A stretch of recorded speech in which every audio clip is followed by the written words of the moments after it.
Well, you spoke several times before about ideological subversion. That is a phrase that I'm afraid some Americans don't fully understand.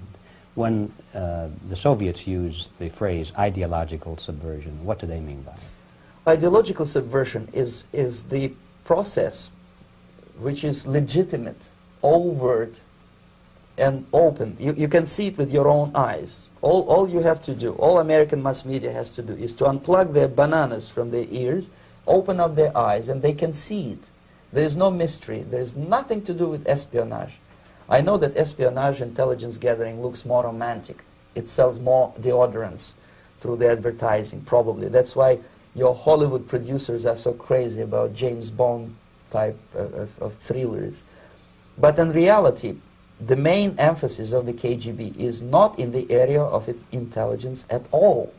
According to my opinion and opinion of many defectors of my caliber, only about 15% of time, money, and manpower is spent on espionage as such. The other 85% is a slow process which we call either ideological subversion or active measures, активные мероприятия in the language of the KGB, or psychological warfare. What it basically means is to change the perception of reality of every American to such an extent that despite of the abundance of information, no one is able to come to sensible conclusions in the interests of defending themselves, their families, their community, and their country. It's a great brainwashing process which goes very slow, and it's divided in 4 basic stages. The first one being demoralization. It takes from 15 to 20 years to demoralize a nation.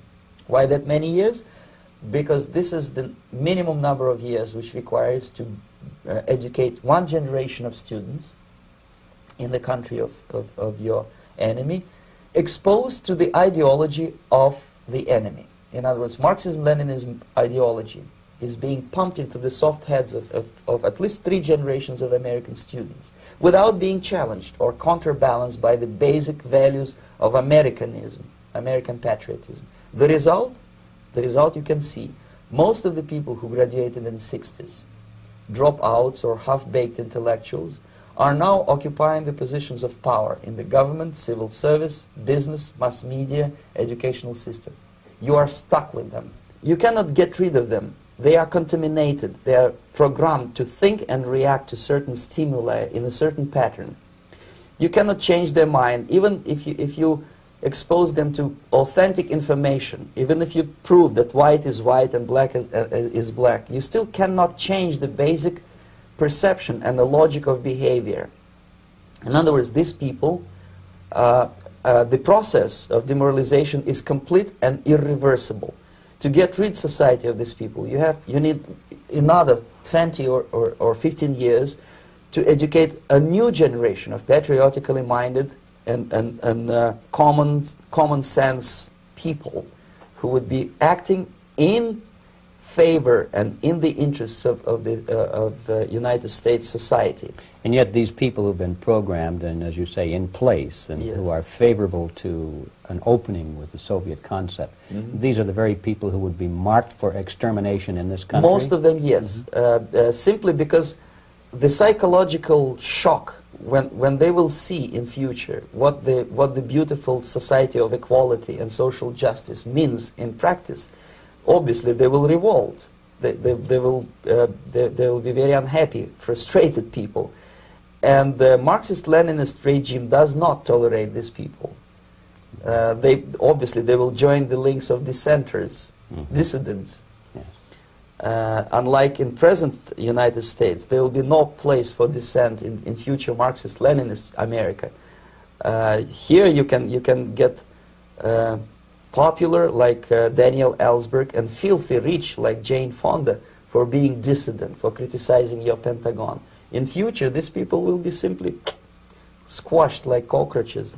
Nobody is going to pay them nothing for their beautiful, noble ideas of equality. This they don't understand, and it will be greatest shock for them, of course. The demoralization process in the United States is basically completed already.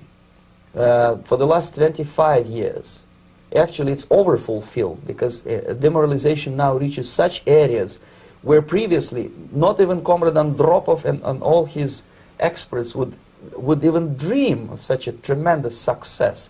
Most of it is done by Americans to Americans, thanks to lack of moral standards. As I mentioned before, exposure to true information does not matter anymore. A person who was demoralized is unable to assess true information. The facts tell nothing to him. Even if I shower him with information, with authentic proof, with documents, with pictures, even if I take him by force to the Soviet Union and show him concentration camp, he will refuse to believe it until he is going to receive a kick in his fat bottom.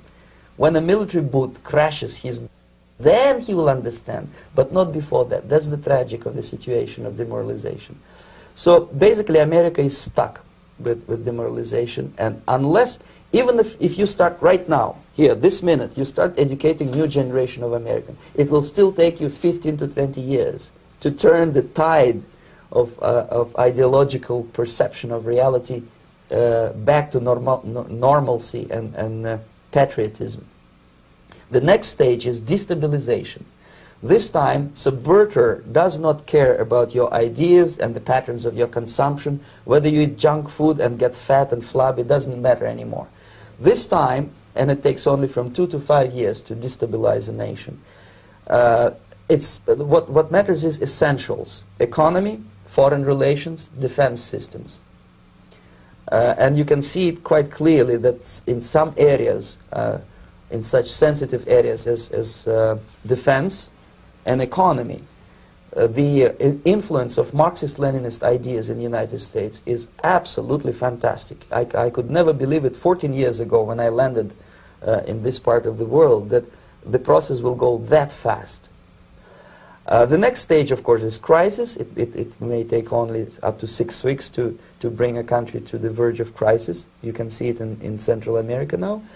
And after crisis, with a violent change of power, structure, and economy, you have so-called the period of normalization. It may last indefinitely. Normalization is a cynical expression borrowed from Soviet propaganda. When the Soviet tanks moved into Czechoslovakia in '68, Comrade Brezhnev said, "Now the situation in brotherly Czechoslovakia is normalized." This is what will happen in the United States if you allow all these schmucks to bring the country to crisis, to promise people all kind of goodies and the paradise on earth, to destabilize your economy, to eliminate the principle of free market competition, and to put a big brother government in Washington, D.C., with benevolent dictators like Walter Mondale, who will promise lots of things, never mind whether the promises are fulfillable or not.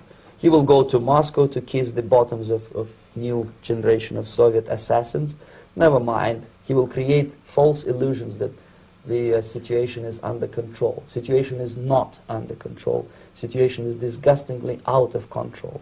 Most of the American politicians, media, and educational system trains another generation of people who think they are living at a peacetime. False. The United States is in the state of war, undeclared total war against the basic principles and the foundations of this system. And the initiator of this war is not Comrade Andropov, of course. It's the system. However ridiculous it may sound, the world communist system or the world communist conspiracy, whether I scare some people or not, I don't give a hoot. If you are not scared by now, nothing can scare you. But you don't have to be paranoid about it. What actually happens now, that unlike myself, you have literally several years to live on unless the United States wake up. The time bomb is ticking. With every second, the disaster is coming closer and closer. Unlike myself, you will have nowhere to defect to, unless you want to live in Antarctica with penguins. This is it. This is the last country of freedom and possibility. Okay, so what do we do? What is your recommendation to the American people? Well, the immediate thing that comes to my mind is, of course, There must be a very strong national effort to educate people in the spirit of real patriotism, number one. Number two, to explain them the real danger of socialist, communist, whatever, welfare state, big brother government. If people will fail to grasp the impending danger of that development, nothing ever can help United States. You may kiss goodbye to your freedom, including freedoms to homosexuals, to prison inmate. All this freedom will vanish, evaporate in 5 seconds, including your precious lives. The second thing, the moment at least part of United States population is convinced that the danger is real, they have to force their government. And I'm not talking about sending letters, signing petitions, and all this beautiful, noble activity. I'm talking about forcing United States government to stop aiding communism. Because there is no other problem more burning and urgent than to stop the Soviet military-industrial complex from destroying whatever is left of the free world. And it is very easy to do. No credits, no technology, no money, no political or diplomatic recognition, and of course no such idiocy as grain deals to USSR. The Soviet people, 270 millions of Soviets, will be eternally thankful to you if you stop aiding a bunch of murderers who sit now in Kremlin and whom President Reagan respectfully calls government. They do not govern anything, least of all such complexity as the Soviet economy. So basic, two very simple, maybe too simplistic answers or solutions, but nevertheless they are the only solutions. Educate yourself, understand what's going on around you. You are not living at the time of peace. You are in a state of war, and you have precious little time to save yourself. You don't have much time, especially if you are talking about young generation. There's not much time left for convulsions to the beautiful disco music. Very soon it will go, just overnight. If we are talking about capitalists or wealthy businessmen, I think they are selling the rope on which they will hang very soon. If they don't stop, if they cannot curb their unsettled desire for profit, and if they keep on trading with the monster of the Soviet communism, they are going to hang very soon. And they will pray to be killed, but unfortunately they will be sent to Alaska probably to manage industry of slaves. It's simplistic. I know it sounds unpleasant. I know Americans don't like to listen to things which are unpleasant. But I have defected not to tell you the stories about such idiocy as microfilm, James Bond type espionage. This is garbage. You don't need any espionage anymore. I have come to talk about survival. It's a question of survival of this system. You may ask me, what is it in for me? Survival, obviously, because unlike, as I said, I am now in your boat. If we sing together, we'll sing beautifully together. There is no other place on this planet to defect to.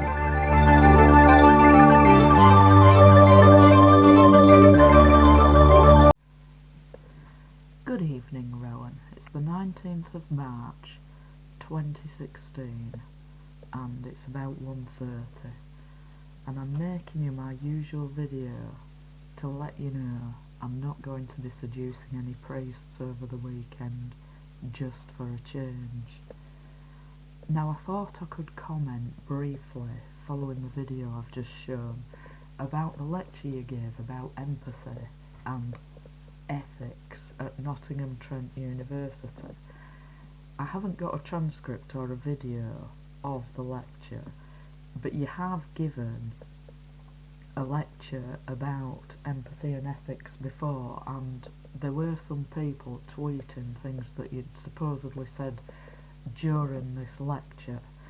And as I've said before, you're a perception manager for the New World Order. That's one of your roles, managing our perception about 9/11 and global warming and all this kind of thing, about poverty and how we all have to assimilate with the Borg and so on, otherwise the world's going to end in a disastrous way.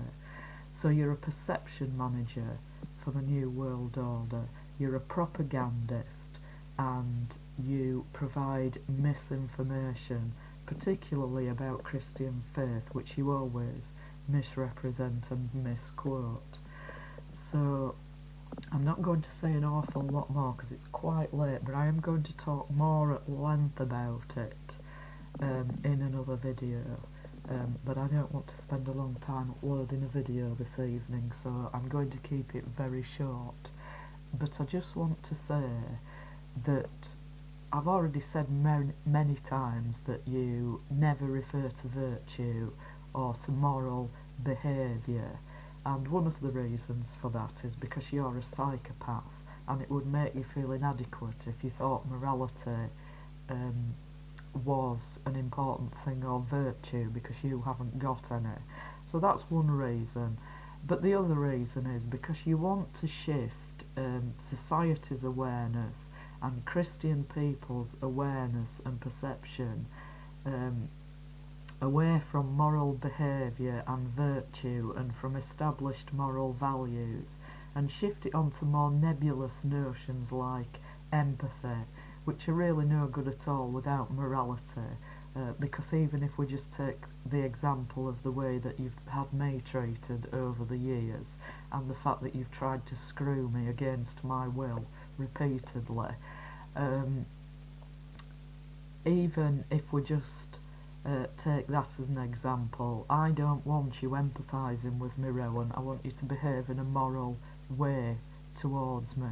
It's a bit late for that now after 2 decades of trying to exterminate me. But this is the point, you see. I don't give a damn about your empathy. What I give a damn about is your evil behaviour, which I'm still suffering the effects of now. And I would just point out I'm still having remote weapons fired at my genitals and at my breasts. And I have said previously that you've had people firing weapons at my head to keep waking me up. And I was so distressed by being tortured by that for prolonged periods of time when I was still in my house that I actually wet myself. So this is the kind of sadistic abuse you've had me subjected to. Sexual abuse, because you can't get your filthy little hands on me. You've gone for the next best thing. So all of that will be coming out, what you've been up to, in the not too distant future. And of course all your super injunctions won't stand any longer then once you've been convicted, will they? So we'll find out about all your other sordid little affairs and your illegitimate children and so on. So that's what will happen when all the super injunctions come down. So keep practising the Yorkshire puddings, and I will be coming to arrest you, so be alert. Hasta la próxima, and don't forget I won't be seducing any priests over the weekend. Bye.